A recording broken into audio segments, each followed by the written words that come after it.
최근 갈수록 이제 만성 기침 환자들이 늘어나는 추세입니다. 외부적인 요인으로는 다들 아시다시피 이 대기 오염으로 인한 미세먼지가 갈수록 진해지고 있습니다. 이제 내적인 원인으로는 한국의 급한 문화를 들 수가 있는데요.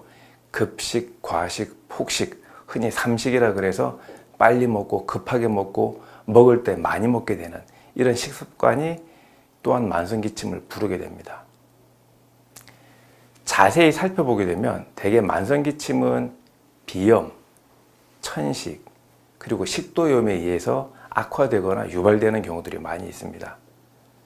먼저 비염을 가지고 계신 분들은 그 비염 때문에 생기는 콧물을 그 코 안쪽 편으로 삼키는, 흔히 후비러라 그래서 해서 삼키는 이런 습관을 가지고 계신데요. 이렇게 넘어갔던 콧물이 이 인후두 부근에 천돌에 닿게 되면서 염증을 일으키게 되고 그 염증이 간질간질하면서 기침이 유발되게 됩니다.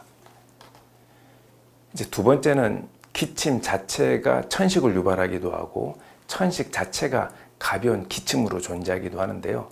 이 인후두 쪽에 생겼던 염증 자체는 반복적인 경과를 보내게 되면서 폐 전체의 변화를 가져와서 천식이 생기게 되고 이 천식이 기침으로만 나타나게 됩니다. 이제 세 번째는 식도염인데요.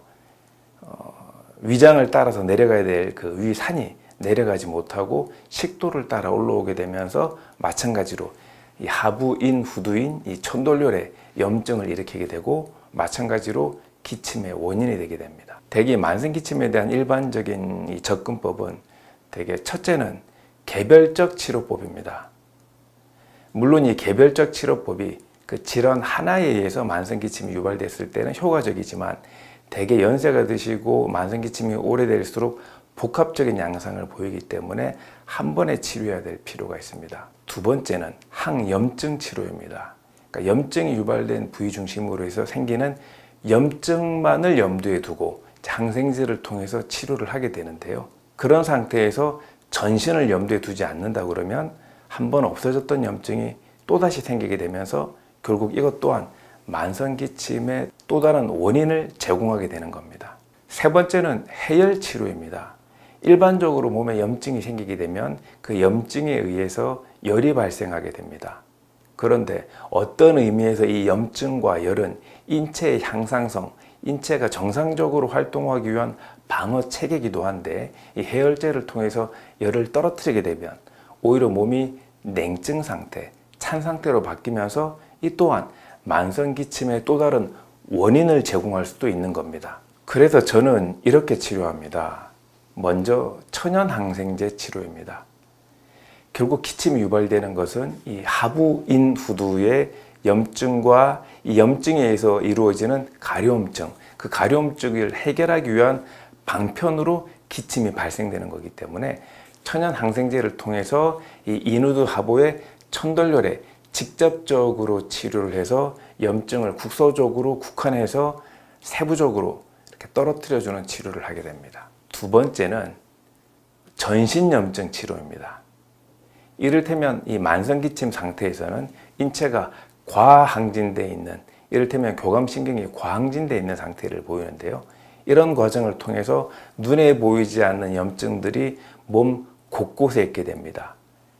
그걸 염두에 두고 전반적으로 교감신경이 항진되어 있는 상태를 낮춰주게 되는, 그를 통해서 전신 염증을 해소해 드리는 그런 치료를 하고 있습니다. 세 번째는 열을 그대로 두는 치료법입니다. 열이 다소 발생했다고 하더라도 느끼시는 환자분들이 크게 불편해하지 않으시면 그 열을 끄기보다는 어느 정도 두고 보면서 몸이 좋아지면서 저절로 그 열이 떨어지기를 기다리는 치료를 저는 지향을 합니다. 그렇게 해야 몸이 냉증 상태로 빠지지 않게 됩니다. 결국 만성기침이 반복되는 가장 큰 카테고리 중에 하나는 바로 몸이 냉증 상태로 빠지게 되는 겁니다. 따라서 열을 꺼트리기보다는 그대로 두어서 기초 체온을 유지할 수 있도록 도와드리면서 냉증 상태로 빠지지 않게 되니까 결국 만성기침이 반복되는 그 카테고리를 끊을 수가 있는 것이 이 만성기침 치료의 핵심이라고 할 수 있겠습니다.